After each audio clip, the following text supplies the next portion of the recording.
Bueno, buenas tardes. Muchísimas gracias por la invitación. Voy a hablarles de un tema que para nosotros los neonatólogos es relativamente común y es una consecuencia temida de la prematuridad. Y es como un termómetro que nos mide de cómo manejamos nosotros los recién nacidos en nuestras diferentes unidades. El tema que vamos a hablar ahorita es displasia broncopulmonar. Voy a dar un enfoque diagnóstico y terapéutico específicamente. Reconocer que la displasia broncopulmonar es una enfermedad huérfana y que nosotros, las personas que trabajamos en unidades neonatales o las personas que cuidamos lactantes o recién nacidos, debemos reconocerla como enfermedad huérfana y pues notificarla como tal, como es pues obligatorio. Los objetivos que tengo yo hoy con ustedes son los siguientes. Primero es comprender que la displasia broncopulmonar es una enfermedad o una condición que tiene muchos factores que determinan su aparición. Segundo, hablar de algunas definiciones de displasia broncopulmonar y sus cambios a lo largo del tiempo. Tercero, identificar cómo ha sido la incidencia de la displasia broncopulmonar a lo largo del tiempo. Conocer la clasificación fenotípica de la displasia y qué implica eso clínicamente. Establecer algunas estrategias preventivas y mirar desde el punto de vista de medicina basada en la evidencia qué sirve y qué no sirve. Y reconocer la displasia broncopulmonar como una enfermedad pulmonar crónica que tiene impacto en la función pulmonar y extrapulmonar, no solamente de nuestros lactantes, sino de estos lactantes cuando crezcan, que se van viendo niños y posteriormente adultos con displasia broncopulmonar. Espero pues poder llenar o explicar estos objetivos y vamos a empezar entonces. Como introducción, entonces, recordar que la displasia broncopulmonar está incluida en la lista de enfermedades huérfanas de la resolución 5665 del 2018. Es una enfermedad huérfana frecuente dentro de todas las que vivimos, pues el listado es bastante grande, pero en dos estadísticas que encontré, una de Civigila y otra del MinSalud, la del MinSalud del 2013 al 2020 nos hablaba de que la displasia broncopulmonar era la sexta enfermedad huérfana más, o sea, que más se notificaba y en Civigila 2019 también fue la séptima, octava enfermedad que más se reporta. Entonces es una enfermedad que a pesar de que es huérfana, no es tan infrecuente y yo pienso que nos ha faltado difusión en unidades neonatales porque nosotros no la estamos reportando con toda la severidad que deberíamos hacerla. Es importante tenerla en cuenta, que todos los que trabajemos en unidades sepamos pues que se reporta porque esto facilita la ruta de atención de estos recién nacidos. Como introducción, entonces, vamos ya a empezar a ver qué es la displasia broncopulmonar. Esta es la idea que quiero que nos llevemos todos de aquí. Primero, la displasia broncopulmonar es un daño pulmonar crónico secundario a una inmadurez pulmonar del prematuro que debe ser sometida, dada esta misma inmaturidad, a terapias que permiten su supervivencia, tales como reanimación, o sea, los exponemos a oxígeno, los ventilamos, entonces les hacemos daño pulmonar asociado a ventilación, entre otras. ¿Y esto qué hace? Se genera una remodelación anómala del parenquima pulmonar. Esto lo vamos a ir viendo más adelante. Otra manera de definir displasia broncopulmonar o de que tengamos una idea de qué es la displasia es que la displasia broncopulmonar también, por ser un pulmón que está tan dañado, tan expuesto a un ambiente extrauterino, que es un ambiente nocivo para un pulmón que debería estar en líquido amniótico, que debería estar dentro del útero, entonces se exponen a infecciones respiratorias, infecciones que van a producir inflamación pulmonar con fibrosis y destrucción alveolar secundaria. Y esto pues nos va a generar algún tipo de dificultad a nivel de la función respiratoria neonatal y pediátrica posteriormente. Y una definición muy simplista o mucho más simplista que a mí me gustó no hace mucho, que la vi en una charla de la Asociación de la Federación Mexicana de Neonatología, es pensar en la displasia broncopulmonar como una cicatriz pulmonar de la prematuridad. Es como la cicatriz que les queda a los prematuros por haber nacido tan pequeñitos. Entonces, visto desde ese punto de vista, puede ser simplista, pero nos ayuda a que recordemos todos qué es la displasia broncopulmonar. Ya entrando un poquito más en materia, entonces vamos a hablar de la displasia broncopulmonar, la discusión o la definición clásica de displasia broncopulmonar. Esta fue una definición que se dio en 1967. Tenemos que situarnos en esa época del 67, donde los prematuros, nuestro límite de viabilidad era alrededor de 34, 33 semanas. Entonces eran prematuros más grandes, por debajo de esa edad, muchos prematuros fallecían. No se les olvida ahí la historia del hijo de John F. Kennedy, Bobby Kennedy, que fue un prematuro de 33 semanas aproximadamente, que a pesar de esta prematuridad y ser el hijo de un presidente de Estados Unidos, falleció por ser prematuro. En esa época estábamos más o menos. Entonces los prematuros que manejábamos eran prematuros grandes y Norway, que fue el primero que hizo la descripción clásica de la displasia broncopulmonar, hizo un estudio con 32 recién nacidos prematuros con una gestacional media de 32 semanas que habían estado sometidos a ventilación mecánica prolongada y FIO2 altas. Él describió en esta cohorte de prematuros eh, alteración grave en la función pulmonar, con radiografías que mostraban fibrosis y sobredistensión. Es la radiografía que vemos ahí a la derecha. Es una radiografía de una displasia broncopulmonar clásica, cuando necesitábamos someter a los recién nacidos a ventilación mecánica. Los ventiladores de esa época, estamos hablando hace 60 años, 50 años más o menos, 40 años, eran ventiladores que no tenían la suficiente capacidad para ventilar pulmones de bebés tan pequeñitos. Entonces generaba mucho daño asociado a ventilación. Vemos estos cambios fibróticos, necróticos y cicatrizales del pulmón, que si vemos la histología que está en la parte inferior, vemos sobre todo, y vamos a ver algunas imágenes histológicas, vemos sobre todo engrosamiento de los alvéolos con áreas de fibrosis. Eso es básicamente lo que veíamos. Y esto también se asociaba a daño en la vía aérea grande. O sea, había daño en la tráquea y en los bronquios fuente. Esta es la displasia broncopulmonar clásica. Posteriormente, como vamos a ir viendo, pues la neonatología ha venido avanzando y hemos tenido prematuros más pequeños. Estos prematuros más pequeños se han ido ventilando de una mejor manera, por decirlo de alguna manera, de una manera más gentil, más delicada. Se introdujo el surfactante, se introdujo el CPAP, se introdujeron prácticas como los esteroides antenatales y eso hizo que ya el daño pulmonar no fuera tan severo como veíamos en la radiografía anterior, sino que fuera un daño pulmonar más leve y no tanto daño pulmonar, sino que se ve más como una detención del desarrollo pulmonar. Este curso clínico es un poco más benigno y como vamos a ver en las etapas del desarrollo fetal pulmonar, vamos a ver que estos bebés entonces nacen antes de tiempo, en unas fases que llamamos canalicular o sacular. Y la característica de esta nueva displasia, que es el término que se conoce actualmente, es una sobresimplificación del tejido alveolar. Es decir, los alvéolos son simplificados, hay menos alvéolos y el tejido pulmonar no es tan complejo como en un paciente que no tendría esta patología. Esto pues ya va a afectar prematuros más pequeños, usualmente menores de 30 semanas. Acuérdense que en nuestro medio estamos manejando límites de viabilidad, de 23, 24 semanas, y estos bebés son los que nos están llegando con estos tipos de displasia broncopulmonar. Obviamente, todo bebé menor de 30, 32 semanas tiene pues riesgo de esta patología, sino que entre más pequeños, pues más dificultades vamos a tener con esto.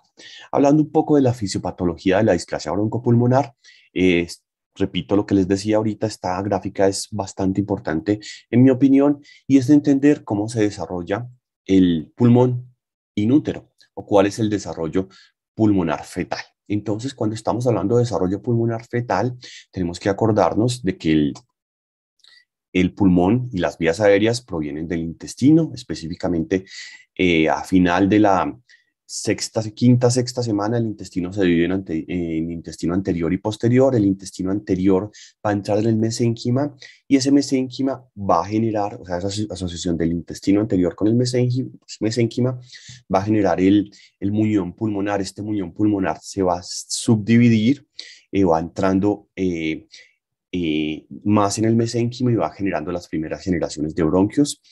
Esto va más o menos hasta las 16 semanas de vida. Después de la semana 16 de vida ya entramos en una etapa que se llama la etapa canalicular.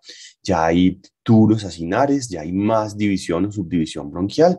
Y en esta etapa canalicular ya se empiezan a generar los neumocitos tipo 1, las células secretorias. Esta etapa canalicular va de la semana 16 a la 26. Posteriormente, de la 26 a la 36, tenemos otra etapa que es la etapa sacular. En la etapa sacular ya se están generando más o menos de 16 a 20 generaciones de bronquios fuente. Y aquí en esta etapa sacular van a empezar la aparición de la diferenciación de los neumocitos tipo 1 y los neumocitos tipo 2. Y finalmente, después de la semana 36 hasta la adolescencia, vamos a tener la etapa alveolar, que es donde están los alvéolos maduros y se van a proliferar de manera exponencial. Esta etapa va desde que nacemos, o sea, desde la semana 36, un poco antes de que nacemos, hasta la adolescencia. Estudios clásicos hablaban de 8, otros hablan de hasta 12 años. Aquí es donde se genera la alveolarización y es donde podemos tener algo de recuperación de la función pulmonar que se perdió. Entonces, cuando un bebé nos nace, de 24, 25, 26 semanas nos están haciendo en etapa canalicular o en etapa sacular. Como ustedes ven, este pulmón y esta vía aérea está diseñada para estar inútero, para estar llena de líquido pulmonar y para estar desarrollándose apenas. Cuando exponemos un feto de estas características, de esta edad gestacional, a un medio ambiente extrauterino, que es un medio ambiente hiperóxico en relación con el útero, con el intrauterino, es un medio ambiente que ya no va a tener líquido, que ya va a tener que dejar una respiración líquida a empezar a hacer respiración gaseosa, a hacer intercambio de gases. Entonces esto va a generar una patología que es la que estamos hablando en cuestión. Es importante tener en cuenta que muchos de estos bebés también tienen, o todos tienen, un déficit de mecanismos antioxidantes. Es decir, son mucho más susceptibles a los daños por radicales libres de oxígeno. Por eso, cuando estamos atendiendo a estos bebés, tenemos que estar muy, muy pendientes de la saturación de oxígeno que logramos y del oxígeno que le estamos poniendo y de la ventilación. Esto lo vamos a ver ahorita en estrategias preventivas. Entonces, no se les olvide, esta primera parte de la fisiopatología tiene que ver con que los bebés nazcan en etapa canalicular o sacular, donde no estaban listos para nacer esos pulmones. La segunda parte de la fisiopatología es más o menos lo que les estaba diciendo. Aquí en la foto vemos el desarrollo fetal normal. No nos olvidemos que para que un feto se desarrolle y vaya madurando, ese feto debe estar en un medio hipóxico. Es una hipoxia que se llama hipoxia fisiológica y normalmente las presiones arteriales de oxígeno en las que se desarrolla un feto están alrededor de 20, 30 milímetros de mercurio. Son bajas. Por eso lo que les decía, cuando nace un bebé, se suben, pues nacemos en un ambiente donde la FiO2 es del 21%, esas presiones arteriales de oxígeno van a subir y eso también hace que esto genere injuria a nivel pulmonar, no solamente a nivel pulmonar, la hiperoxia en neonatología es bastante conocida y no solamente afecta a los pulmones, sino que afecta también la retina, intestino y otros órganos. Entonces es importante tener esto. Cuando exponemos un pulmón a hiperoxia, genera menos alvéolos, genera más radicales libres tipo peróxido de hidrógeno, hidroxilo y oxígeno como tal.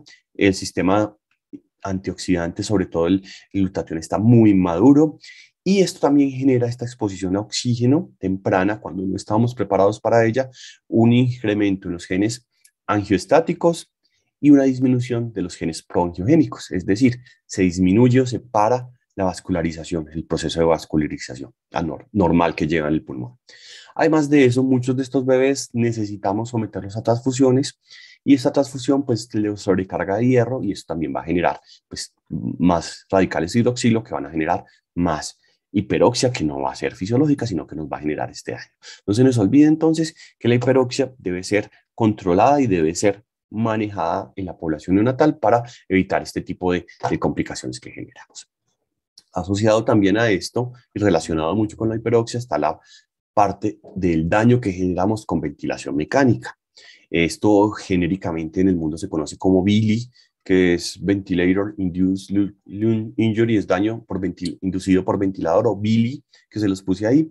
Entonces con el VILI hay básicamente 5 mecanismos que nos van a generar daño en el pulmón. Y esto siempre que estemos ante un recién nacido prematuro que lo vamos a ventilar, vamos a tener en cuenta estos 5 mecanismos porque hay que empezar a atenuarlos. El primero es barotrauma, es daño por presión.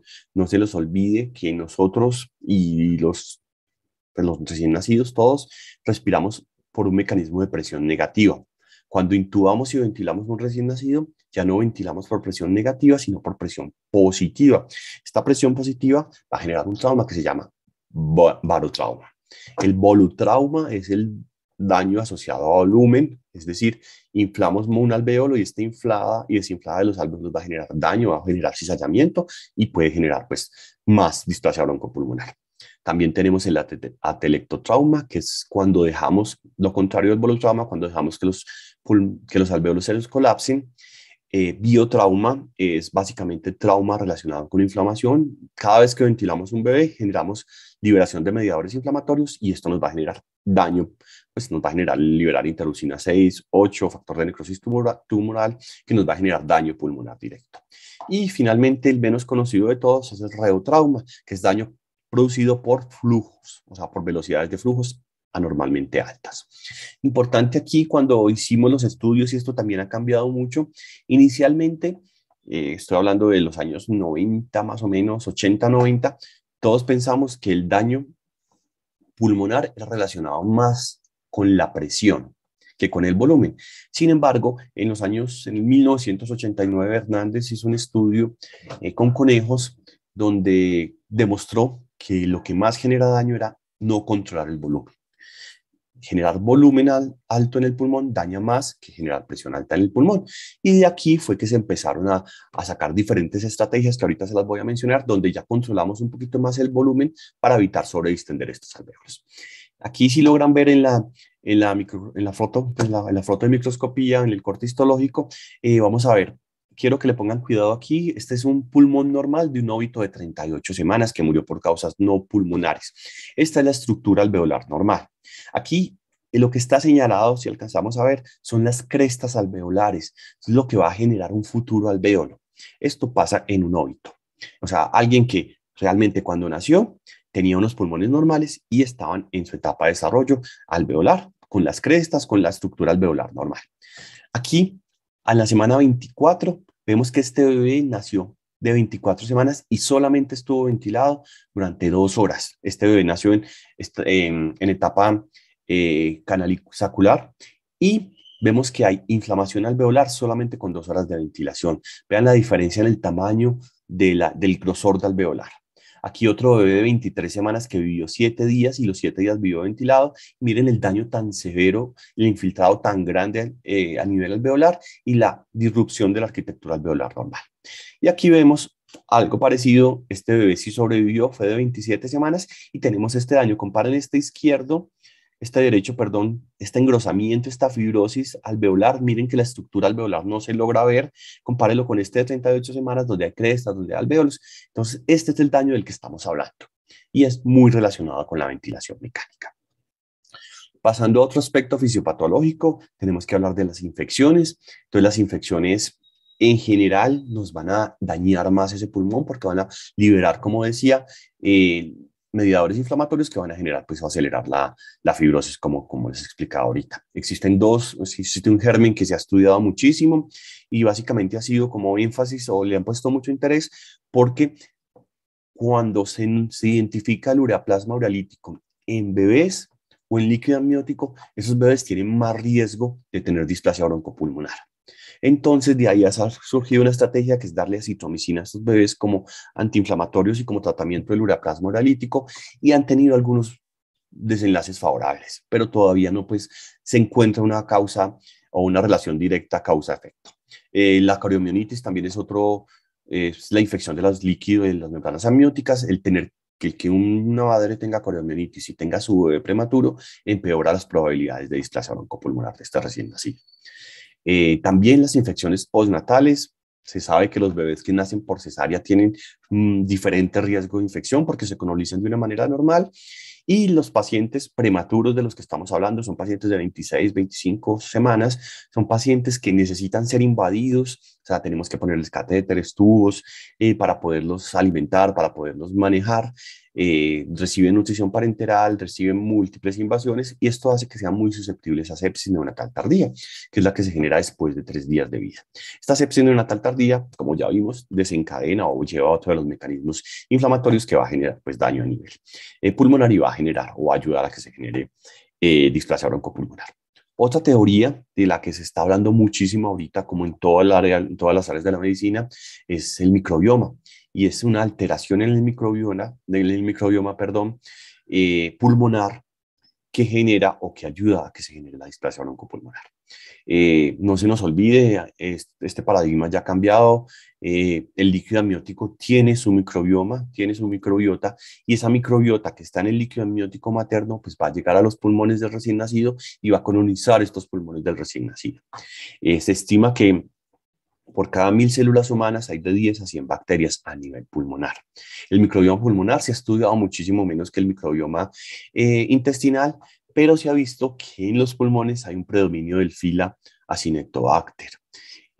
Cuando disminuimos la diversidad del microbioma, básicamente por administración de antibióticos de manera indiscriminada en recién nacidos, que nos toca usarlos con mucha frecuencia, eso hace que esta diversidad del microbioma disminuya. Y hay estudios en animales que nos dicen que a menor diversidad en el microbioma, más displasia broncopulmonar. Esto tiene que ver con que se alteran los metabolismos, los metabolitos o prebióticos, probióticos y posbióticos que producen estas bacterias benignas y nos alteran este equilibrio que es tan delicado. Hay aquí alteraciones en la producción de ácidos grasos de cadena corta, catabolitos del triptófano, que al no estar bien balanceados, pues generan daño alveolar.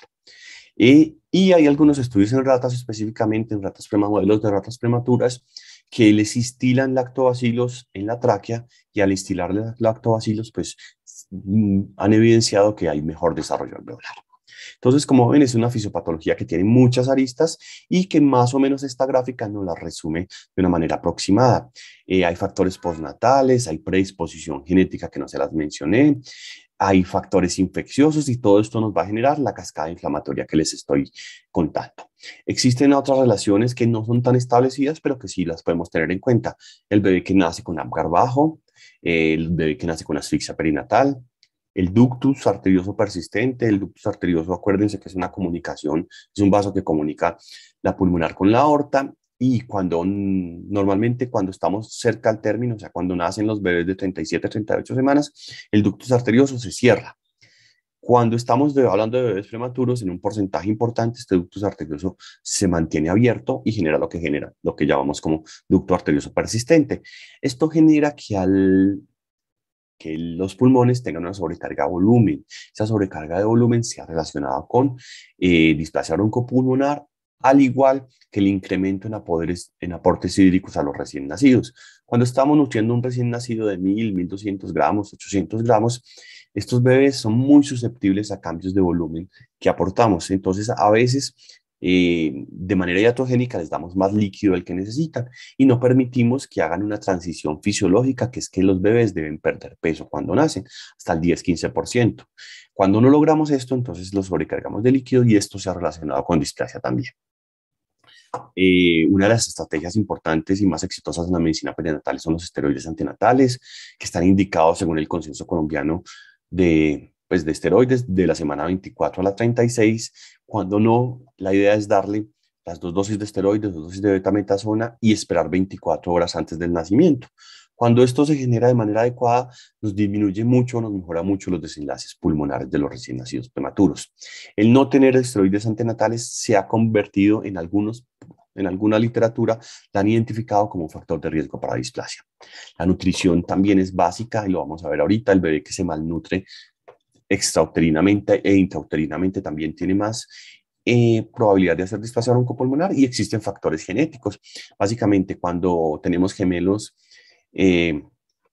idénticos, si un gemelo tiene displasia broncopulmonar, el otro tiene hasta el 70% de probabilidades de tener displasia broncopulmonar. O sea que hay factores genéticos. Dentro de esto, de fisiopatología, se ha discutido muchísimo, es de lo más estudiado en mi subespecialidad. Estos son los factores que a mí me parece que son como más importantes. Igual, hay muchos y muchos son discutidos porque hay estudios que identifican unos y otros no, pero en general son estos los que más reconocimiento tienen desde la medicina basada en la evidencia. Ya pasando a otro tópico de la presentación, vamos a hablar de las definiciones. Con respecto a displasia y definiciones, es algo que cuando uno habla con los compañeros de las unidades neonatales, cuando habla con los pediatras, se da cuenta que existe mucha dificultad en definir displasia broncopulmonar, y esta definición hace que muchas veces no se diagnostique. Esto debido a que a lo largo del tiempo, como ha sido una patología que ha venido cambiando, que antes, como les explicaba, afectaba a bebés más grandecitos y después fue afectando más pequeños, lo que les contaba yo de la nueva displasia, la displasia clásica, ha hecho que se generen múltiples definiciones. Realmente hasta el año 2019 habían 18 diferentes definiciones y son definiciones muy aceptadas en muchas partes del mundo, definiciones de la Academia Americana de Pediatría, definiciones del Instituto Nacional de Salud de Estados Unidos, definiciones para el Instituto del Desarrollo Humano de UNISCEN, y bueno, o sea, unas definiciones muy, muy sólidas, pero muy divergentes entre sí. Entonces, por eso es como que nosotros le damos tanta importancia a las definiciones y ya les voy a hablar cuáles son las que más las que más estamos usando actualmente, aunque eso pues todavía hay diversidad de criterios. Hasta el 78 se le decía a la displasia broncopulmonar insuficiencia respiratoria crónica de la prematuridad o enfermedad pulmonar crónica del prematuro. Este término de enfermedad pulmonar crónica del recién nacido, del prematuro, es un término que todavía oímos. Sin embargo, a partir de ese año, de 1980 más o menos, el Instituto Nacional de Salud de Estados Unidos dijo o estableció que mejor le dijéramos displasia broncopulmonar, que era el término correcto porque estaba relacionado con la etiología. En el 86, Shinan hizo un gran aporte que es definiendo displasia broncopulmonar como aquel bebé prematuro que cuando llegara a la semana 36 tenía necesidad de oxígeno suplementario para mantener sus oximetrías adecuadas. Después, en el 99 se reconoció como una entidad nosológica algo diferente el término de nueva displasia, que ya se las expliqué, y ya en el 2019, como les decía, tenemos 18 diferentes definiciones. De estas vamos a tener en cuenta 3 y finalmente les voy a pedir que se queden con la última, que es la que la Asociación Colombiana de Neonatología estableció como la que debemos usar en nuestro país. Ya se las voy a mencionar. La primera definición y la que tenemos muchos de nosotros en la cabeza, yo estoy seguro de que es así, es la definición del Instituto Nacional de Salud de Estados Unidos. Es una definición que decía, si usted al día 28 de vida es prematuro y tiene oxígeno, ya tiene displasia broncopulmonar. O sea, oxígeno al día 28 de vida. Era el criterio diagnóstico para displasia broncopulmonar. Una vez hacíamos diagnóstico de displasia broncopulmonar, entonces teníamos que clasificarla y la clasificación de pronto nos enredaba un poquitico. ¿Por qué? Porque los bebés menores de 32 semanas se clasificaban a las 36 semanas de edad gestacional o al alta, lo que ocurriera primero. Y los bebés mayores de 36 semanas se clasificaban a los 56 días de vida o al alta. Entonces, a esa diferenciación había que hacerla. Y la severidad se daba en leve si cuando la clasificábamos ya no tenía oxígeno, en moderada si el oxígeno era con una FIO2 entre el 21 y el 30%, y en severa si cuando la clasificábamos tenía FIO2 más del 30, CPAP o ventilación mecánica. Aquí es importante que en los últimos 5 años un cambio en la definición, se agregó una definición en la severidad tipo 1 y tipo 2. La tipo 1 era la que no estaba ventilado, no tenía CPAP, la tipo 2 era la que sí tenía este tipo de apoyo. Entonces, esta es la clasificación clásica de la displasia broncopulmonar y es la definición que más se ha usado en el mundo. Después, en el 2004, surgió o se avanzó en otra definición, que es la definición fisiológica de la displasia broncopulmonar. Por eso es ha sido un poco confuso porque a veces las dos se comparan y con una definición da y con la otra no. Esto hace que la incidencia varíe también. Para hablar de definición fisiológica de displasia broncopulmonar tenemos que recurrir a un test que se llama test de reducción de oxígeno. Este test de reducción de oxígeno es simplemente el bebé que tiene FIO2 menor del 30% o que tiene una FIO2 o muy bajita o muy alta, les teníamos que ir disminuyendo progresivamente el oxígeno hasta llegar a una FIO2 del 21%. Una vez mirábamos que llegábamos al 21%, mirábamos si en la próxima hora la saturación se mantenía más del 90%. Si no se mantenía por encima del 90%, se concretaba o se confirmaba el diagnóstico de displasia broncopulmonar y ese bebé quedaba con diagnóstico de displasia broncopulmonar. Esta definición fisiológica implica que el bebé esté monitorizado EKG y con saturación e implica verlo a las 36 semanas de edad. Corregida. Esta definición hace que si el bebé fallece antes o si el bebé se va para la casa antes y no le hacemos el test, de reducción de oxígeno, pues se queda sin diagnóstico. Después de analizar estas definiciones, pasamos a la definición actual de la Asociación Colombiana de Neonatología. Esta definición fue el producto del consenso de la Asociación Colombiana de Neonatología y la Asociación Colombiana de Neumología Pediátrica, y en ellos nos dicen, diagnostique de displasia broncopulmonar si a la semana 36 de edad gestacional corregida el bebé tiene oxígeno suplementario. Si tiene oxígeno, diagnostique displasia broncopulmonar. Si no tiene oxígeno, no tiene displasia. Y clasifíquelo como grado 1, perdón, si tiene cánula nasal menor a 2 litros por minuto. Clasifíquela como grado 2 si tiene cánula nasal mayor a 2 litros por minuto, CPAP o ventilación no invasiva. Y grado 3 si tiene ventilación invasiva. Esta clasificación es una clasificación con la que nos tenemos que familiarizar porque es la clasificación que estamos usando ahorita en nuestro país. Entonces no se les olvide, grado 1, cánula menor a 2 litros, grado 2, CPAP, ventilación no invasiva o cánula mayor a 2 litros, y grado 3, la que tiene ventilación invasiva. A esta definición pues no es que la hayan sacado ellos, ¿no? Ellos estudiaron las 19, 18 definiciones que tenían y miraban cuál tenía mejor sensibilidad y especificidad para definir displasia broncopulmonar. Aquí lo mismo, si el bebé fallece antes de la semana 36, así fallezca por displasia, no se pudo haber establecido un diagnóstico de esta patología.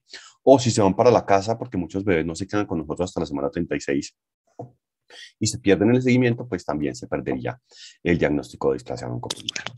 Pasando al siguiente tópico, vamos a hablar un poco de epidemiología.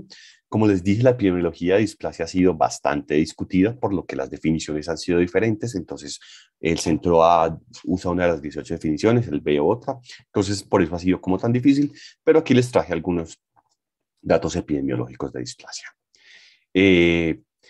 La red en la red Bedford-Oxford, que es la red más grande de unidades neonatales de Estados Unidos, está hablando que para menores de 32 semanas tiene del 26 al 30% de displasia broncopulmonar. En Japón hablan del 14.6, en Canadá del 12.3 y en Israel del 13.7. Esto en menores de 32 semanas. Entonces miren lo variable, pasamos del 12.3 en Canadá al 30 en Estados Unidos. En bebés más pequeños, ya cuando tenemos subgrupos entre 22 y 28 semanas, han reportado cifras hasta el 60%. México, por ejemplo, reporta en bebés de menos de 1.500, 11.9%, y en menores de 1.000, el 28%. Mire que algunos reportan por peso, otros por edad estacional. Lo que sí es que en México, por ejemplo, el 97% de todos los menores de 1.250 gramos tenían displasia. Y me encontré un estudio en Cali, en un libro de cuidado respiratorio pediátrico, donde en el Hospital Universitario del Valle, en los menores de 1.000 gramos, llegaba al 43% de la incidencia de displasia, entre 1.000 y 1.500 gramos es 63.5%. Y en mayores de 1.500 es el 4%. Entonces, aquí de pronto en esta del Valle me llamaba la atención porque más grandes tenían más displasia, uno esperaría lo contrario. Probablemente relacionado con que estos bebés tan pequeñitos no sobrevivieran para llegar a hacerles el diagnóstico de displasia. Aquí cuando leamos o cuando revisamos algo de epidemiología de displasia, pues hay que tener desde un abordaje crítico en saber de qué edad gestacional me están hablando, qué grupos de edad gestacional me están describiendo cuando me hablan de la epidemiología y qué definición estamos usando para ver si las podemos comparar con la displasia que podemos tener nosotros en nuestra unidad neonatal. La severidad de la displasia depende de la edad gestacional. Aquí lo que vemos es que a menor edad gestacional, aquí estamos 22, 23, 24 semanas, y aquí está el porcentaje de la población de estos grupos de edad. Vemos que a menor edad gestacional, más severa es la displasia. Aquí está displasia severa, moderada y leve, y a mayor edad gestacional, a las 28 semanas, se va igualando las curvas. Pero entre menor edad gestacional, más displasia por todo lo que ya hablamos ahorita de fisiopatología. Y aquí vemos otros factores de riesgo que tienen que ver la edad gestacional, no solamente que sean pequeños, sino que no crezcan lo suficiente, o sea, que tengan restricción del crecimiento, también se asocia a displasia. Aquí hay una medida ecocardiográfica que dice que sea de aplanamiento septal, entonces también podría ser, esto se relaciona con hipertensión gestacional, los gemelos también tienen más displasia, y el centro, o sea, unos centros pueden servir como factor protector versus otro. Esto hace que la variabilidad en las prácticas neonatales, pues, nos impliquen que tengan más o menos displasia broncopulmonar. Pasando más que a la incidencia, me interesa mucho que veamos la siguiente gráfica y es ver cómo ha variado la epidemiología de la displasia broncopulmonar a lo largo de los años. Y lo triste de todo es que no ha variado. Realmente aquí vemos este estudio que es del doctor Sol de la red de Oxford, donde vemos que la displasia broncopulmonar, esto es en menores de muy bajo peso, o sea, menores de 1.500 gramos, se ha mantenido alrededor del 30%. Y estamos hablando del 2000 versus el 2017. La neonatología ha avanzado mucho, muchísimo en estos 20 años. Uno tiene unas estrategias que antes no usaba y a pesar de todo esto, la displasia broncopulmonar no varía su incidencia, se mantiene muy alta. Y esto no son solo datos de Estados Unidos. La red chilena de neonatología también nos genera datos parecidos. Aquí vemos que el año 2015 al 2017, que es relativamente reciente, tenemos incidencia del 20% de displasia broncopulmonar. Y este estudio, que es del 2000 al 2004, mostraba también un 22%, o sea, apenas mejoramos un 2% en displasia en 15, 20 años. Ese es el mensaje grande que les tengo, que a pesar de muchas cosas que hemos hecho, todavía tenemos unas tasas de displasia que no lo hemos podido disminuir. Esto tiene que mucho, pues, o sea, tiene muchos aspectos que podríamos discutir, y es, por ejemplo, que en el 2000 teníamos niños más grandes, entonces tenían menos displasia, entre comillas, y ahorita tenemos niños más pequeños, tenemos más tecnología, pero aún así tenemos la misma displasia. De pronto es que tiene que ver mucho con cómo se enfoque el límite de habilidad. Pero en general, la displasia broncopulmonar ha sido uno de los desenlaces neonatales que menos hemos disminuido en el mundo, desafortunadamente. Pasando ya un poco más a la clínica y como para hacer énfasis en esto, pues la clínica no me voy a detener mucho, solamente les voy a hablar de la clasificación fenotípica de la displasia, y es una clasificación que nos habla de tres tipos, de tres fenotipos. El primer fenotipo es el daño parenquimatoso. Básicamente se debe a simplificación alveolar, o sea, los alvéolos no se alveolarizaron, o sea, no se subdividieron, no tenían esas cresticas que los dividían, y hay menos alvéolos, y los alvéolos no van a tener la forma esférica que pensábamos, sino que van a tener unas superficies más irregulares y más grandes, como ven aquí en la fotografía de la izquierda. El fenotipo 2 es hipertensión pulmonar, y no se les olvide que yo les decía ahora que existen factores angiogénicos y antiangiogénicos que están desbalanceados en la displasia, en los prematuros, y hace que tengan más una vasculatura más poco desarrollada, y la que está es muy hiperreactiva y remodelada. Esto genera hipertensión pulmonar. Hay estudios que nos hablan que hasta el 30% de los displásicos tienen hipertensión pulmonar. Entonces, fenotipo 2, hipertensión pulmonar. Y fenotipo 3, daño a la vía aérea grande. ¿Esto es por qué? Esto es porque a estos bebés prematuros los tenemos que exponer mucho a presiones positivas. Yo les decía que nosotros ventilábamos por presión negativa fisiológicamente. Al exponerlos a presión positiva, pues vamos a ir dilatando y dilatando cada vez más la tráquea, que es donde llega el flujo de aire por el tubo, y los alvéolos. Esto va a generar una laringo y traqueomalacia. Esta traqueolaringo y malacia hace que esta tráquea se quede sin soporte de tejido conectivo, y durante la expiración se puede colapsar. Y esto genera una de las patologías, o uno de los signos clásicos de la displasia que se ven en lactantes incluso mayores, que se llama crisis de lactancia, que es colapso de la vía aérea grande. Son bebés que están bien, por irritabilidad o por llanto, por dolor, hacen una inspiración severa, lloran y se quedan en crisis de displasia, hacen cianosis severa por colapso de la vía aérea. Es bastante crítico y difícil de manejar incluso. Esto se ve en pacientes pues, que se han ventilado mucho. Entonces no se les olvide, tres fenotipos. Fenotipo 1 parenquimatoso, 2 hipertensión pulmonar y 3 daño de la vía aérea grande. Estos fenotipos interaccionan entre sí, y casi todos los bebés van a tener un predominio de uno o de otro. El estudio clásico que hicieron fue con un estudio con 73 pacientes de displasia severa, y pudieron encasillar a todos los bebés en alguno de estos fenotipos, excepto a dos. El 32% de estos bebés tenían los tres fenotipos juntos. Nos va a generar entonces la enfermedad parenquimatosa, nos va a generar un daño difuso, porque hay áreas que van a estar infladas y otras no van a estar infladas. Entonces vamos a tener áreas bien ventiladas, mal ventiladas, bien perfundidas y mal perfundidas. La enfermedad vascular pulmonar nos va a generar remodelación pulmonar, crisis de hipertensión pulmonar, y la vía aérea grande pues nos va a generar daño de la vía aérea grande, nos va a generar una enfermedad, una hiperreactividad de la vía aérea grande y también pequeña, que esto va a interactuar y va a generar más daño cuando esto se nos combine. Estos fenotipos también tienen bastante implicación pronóstica. Aquí lo que les quiero mostrar es, el más claro es el fenotipo 1, entonces es el daño alveolar sobre todo, o parenquimatoso. El fenotipo 2 es el de hipertensión pulmonar y el fenotipo 3 es el de daño grande a la vía aérea.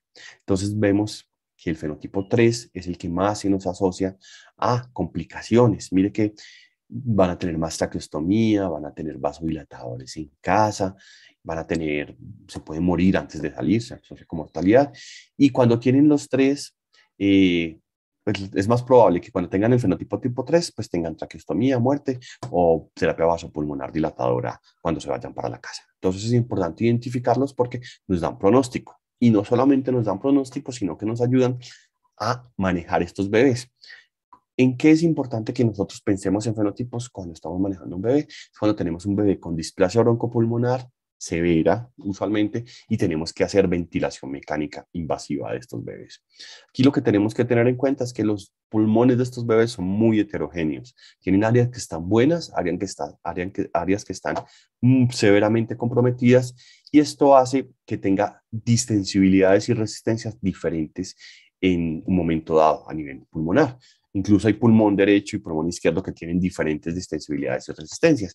Esto hace que tengan diferentes tiempos constantes. Los tiempos constantes o la constante de tiempo es el tiempo que necesita la presión que llega a la vía aérea grande para igualar la presión en los alvéolos. Es más o menos ese el concepto de distancia de constante de tiempo que está relacionado con la resistencia y la distensibilidad. Cuando ventilamos un bebé con displasia broncopulmonar, tenemos que evitar volúmenes tidales pequeños, presiones bajas, porque esto aumenta el espacio muerto, genera telectasia e hipercapnia. Cuando vamos a ventilar un bebé con displasia broncopulmonar, tenemos que tener tiempos inspiratorios largos, volúmenes grandes y frecuencias bajas. ¿Para qué? Para que esos tiempos inspiratorios largos alcancen a llegar a todas las áreas que van a estar comprometidas de manera diferente, con unos volúmenes buenos y no muy rápidamente para permitir que esa constante de tiempo, que es más larga en algunos de estos segmentos pulmonares, alcance a llegar a las vías aéreas pequeñas. Esta implicación pues, de manejo es importante. Obviamente, cuando uno está en ventilación de pacientes displásicas, tiene que tener muchas otras consideraciones, pero estas son las principales. Se ventilan diferente a cómo se ventilan los otros neonatos, porque los otros neonatos uno ventila con todo lo contrario. Tiempos inspiratorios cortos, volúmenes de 4 o 6 cc por kilo, básicamente, y presiones no tan altas. Entonces es importante la clasificación por fenotipos para manejarlos adecuadamente. Esto también nos obliga a que los pacientes displásicos severos hay que estudiarlos, hay que hacerles usualmente broncoscopias o tomografías o resonancias del tórax para ver cómo está la vía aérea grande, cómo está la vía aérea pequeña, hay que hacerles ecocardiograma si a los 36 meses persisten con oxígeno y ecocardiograma al tercer mes de vida por la asociación con displasia broncopulmonar, con hipertensión pulmonar, como ya les había dicho. Pasando ya a otra parte de la discusión o de lo que les quiero contar, vamos a hablar de estrategias preventivas, son muchísimas. La primera es evitar hiperoxia. Aquí les hago la cuña a la reanimación neonatal. Cuando reanimamos un recién nacido, tenemos que evitar que sature más de lo que debería saturar. Aquí está la gráfica que debemos tener pegados todos en nuestra sala de parto, de nuestro quirófano, cuando vamos a reanimar un prematuro. Y es acordarnos de que un bebé prematuro, cuando nace, o un bebé cualquiera, no necesariamente prematuro, como les dije, ellos están en hipoxia fisiológica cuando nacen, ellos saturan 60 a 65% y se demoran más o menos 10 minutos en llegar a 85-95%. Es importante monitorizar esta transición de la oximetría para evitar poner oxígeno suplementario que va a ser innecesario porque vamos a generar hiperoxia. Esto hace totalmente necesario dos elementos en todas las salas de parto de nuestras unidades neonatales. De hecho, esto es requisito de habilitación. Donde recibamos recién nacidos debemos tener un oxímetro y debemos tener un mezclador o un blender de aire oxígeno. El oxímetro pues, nos va a permitir monitorizar la saturación que se monitoriza en la mano derecha, o sea, preductal. Y el blender nos va a permitir dar concentraciones de FIO2 predecibles para evitarles dar más FIO2 de la que necesitan estos bebés. Y la FIO2 inicial que necesitan estos bebés, según la guía de reanimación neonatal, es para menores de 35 semanas, dar FIO2 entre el 21 al 30%. Y para mayores de 35 semanas, dar FIO2 mayores al del 21%. Entonces, mayores de 35, FIO2 ambiente, y entre menores de 35, entre el 21 y el 30%. Nunca deberíamos Reanimar con FIO2 al 100%. ¿Por qué? Porque aumenta el daño pulmonar, como ya les vine diciendo. Aquí es importante también que nos acordemos que los bebés nacen cianóticos y se van poniendo rosados a lo largo del tiempo. Es importante también que cuando hagamos escala de Apgar, sabemos que un Apgar normal va a ser 6, 7, porque los bebés nacen azules, nacen cianóticos y ya tenemos 2 puntos menos. Entonces es importante tener en cuenta que todo esto tiene que ver con una explicación fisiológica. Otra de las estrategias que tenemos es la ventilación precoz gentil, y es que si necesitamos ventilar ese bebé, lo debemos hacer desde sala de partos, si es necesario. Y si lo necesitamos hacer desde sala de partos, de pronto, la ventilación que vamos a usar debe ser con las presiones reguladas, no debemos dar mucha presión. Para eso necesitamos este dispositivo que está acá arriba, que se llama dispositivo de ventilación con pieza de Neopuff. Si vamos a utilizar surfactante porque el bebé necesita surfactante, usarlo en las 2 primeras horas de vida por técnicas ojalá no invasivas. Y si vamos a utilizar un ventilador, ventilar con volumen garantizado. Y una de las estrategias básicas que nos ha ayudado mucho y nos ha cambiado el manejo de estos bebés es que los bebés prematuros ya intentamos no intubarlos en sala de partos. Intentamos manejarlos con un CPAP. Este bebé acaba de nacer, hizo dificultad respiratoria, es un prematuro grande de 32, 33 semanas, no es tan pequeño. Y desde que nace le ponemos un CPAP para estabilizar esos alvéolos, prevenir displasia y manejarlo de una manera más efectiva. Esto ya lo estamos haciendo en muchas de nuestras unidades. Parte del equipo de reanimación es llevarse un CPAP de burbuja, nace el bebé prematuro, usualmente los menores de 32 semanas son los candidatos iniciales a esto, y apenas nace, se montan en su CPAP y sigue con su CPAP hasta que se estabilice. Si no mejora con el CPAP, pues los llevamos a surfactante. Bueno, continuando. Nutrición, hay que nutrir adecuadamente a estos bebés, hay que lograr que estos bebés crezcan 20 gramos por kilo por día, porque si no logramos que crezcan, pues vamos a tener dificultades porque no va a haber sustrato para que crezcan esos alvéolos que, como saben ustedes, se van a ir desarrollando hasta los 8, 14 años. La meta es dar lactancia. Lactancia en unidad neonatal es fundamental, disminuye mortalidad, disminuye displasia también, entonces es importante esto. Aquí también hablamos de nutrición parenteral agresiva en todos los menores de 1500. Cuando hablo de nutrición parenteral agresiva es darles nutrición parenteral completa desde el primer día de vida a estos bebés. Y acordarnos que cuando el bebé ya tiene displasia instaurada, debemos darle entre 120 a 140 kilocalorías kilo día, y debemos evitar sobrecarga hídrica, no darle más de 150 a 160 cc por kilo por día. En esto necesitamos a veces fórmulas lácteas que tengan más calorías de las normales, que son fórmulas de 24, 28, 26, 30. Aquí vemos 2 gráficos de un estudio donde nos mostraron un seguimiento a 15 meses de los bebés con displasia versus los bebés sin displasia. Arriba vemos el peso y abajo vemos la longitud o la talla. En azul los que no tienen displasia y en rojo los que tienen displasia. Vemos pues que crecen mucho mejor los bebés que no tienen displasia broncopulmonar. Por eso son bebés que desde el punto de vista nutricional tienen que ser bastante cuidados o con un cuidado mucho más continuo. La cafeína, no les voy a hablar mucho de esto porque aquí nos podríamos detener mucho rato.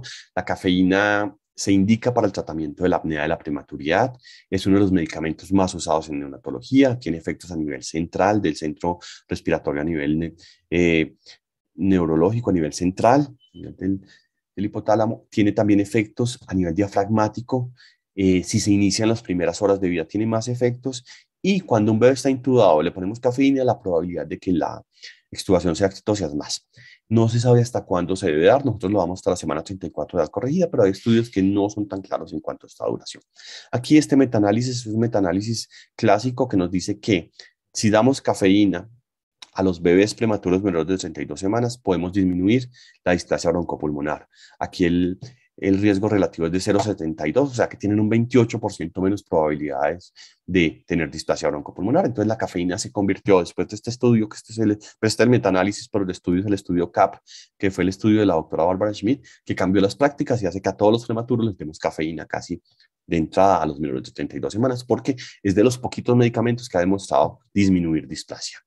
Otro medicamento que se usa para displasia broncopulmonar o para prevenirla son los esteroides postnatales. Son muy controversiales porque básicamente muchos estudios han demostrado que dar esteroides postnatales puede determinar o alterar o tener desenlaces neurológicos adversos, especialmente parálisis cerebral. Entonces no se nos olviden, aquí hay un estudio donde demostraron que si damos dexametasona antes de los 7 días de vida, disminuye displasia, pero aumenta el riesgo de parálisis cerebral. Después de los 7 días también disminuye displasia, pero ya no es tan evidente el riesgo de parálisis cerebral. Entonces hay que usarlos si son necesarios, se usan si la probabilidad de que tengamos displasia es más del 50% y en general todavía falta más evidencia para hacerlos. Hay estudios con dosis bajas de hidrocortisona que les ha ido bien. Hay un estudio que es el estudio de neurosis que utilizó budesonida inhalada. Si bien le fue bien en displasia, aumentó mortalidad. Y algo que sí es promisorio, que yo creo que ojalá, pues que sí se está estudiando más y se va a implementar más, es dar surfactante asociado a un esteroide intratraqueal. Aquí el estudio más clásico fue uno que hicieron con budesonida más urbanta, o sea, más Veractam, y se dieron cuenta que a los que se les puso la budesonida intratraqueal tuvieron una displasia de 66%, un desenlace combinado de displasia a muerte versus 43%.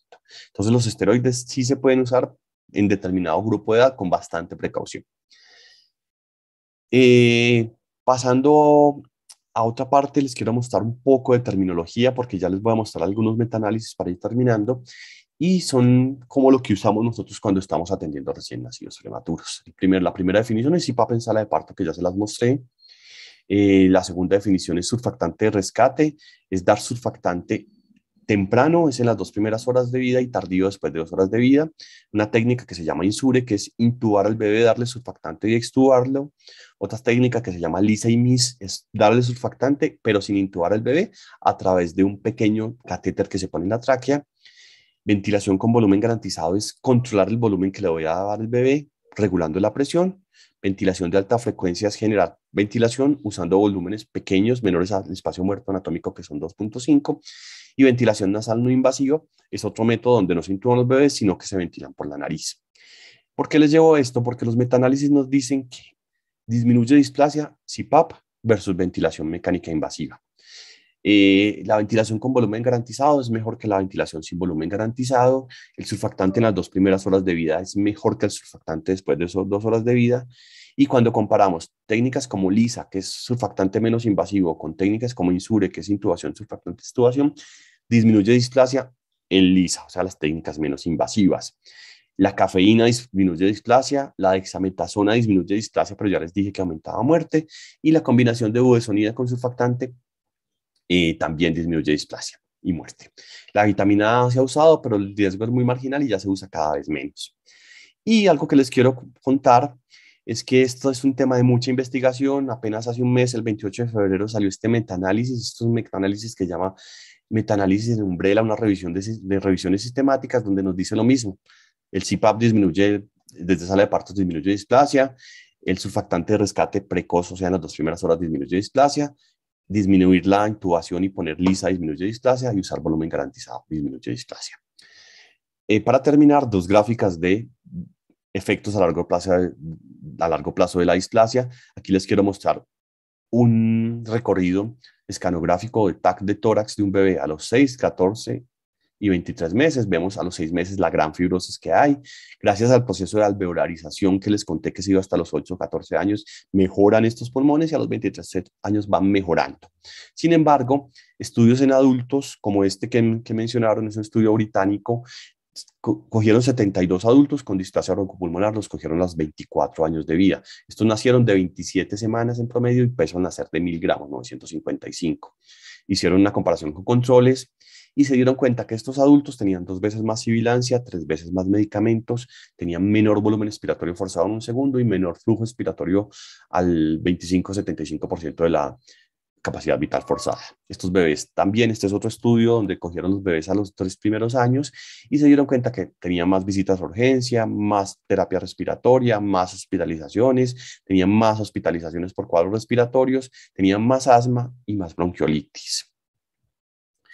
Y no solamente tenían este tipo de problemas, sino que también tenían más hipertensión pulmonar, como se los nombré. Y además tienen desenlaces neurológicos adversos. Los bebés que tienen displasia severa tienen riesgo de parálisis cerebral mucho más alto, un OR de 1,66, tienen mayores problemas en el movimiento de extremidades, cuello, tronco y dificultades en succión de glución, tienen más problemas de motricidad fina, alteraciones visuales auditivas, tienen un IQ del 25 al 30% menor y tienen un trastorno de déficit de atención de un 15% en los bebés que tienen displasia a los 8. Entonces es importante tenerlo a más severidad, más problemas de neurodesarrollo, como lo muestra la gráfica de la derecha.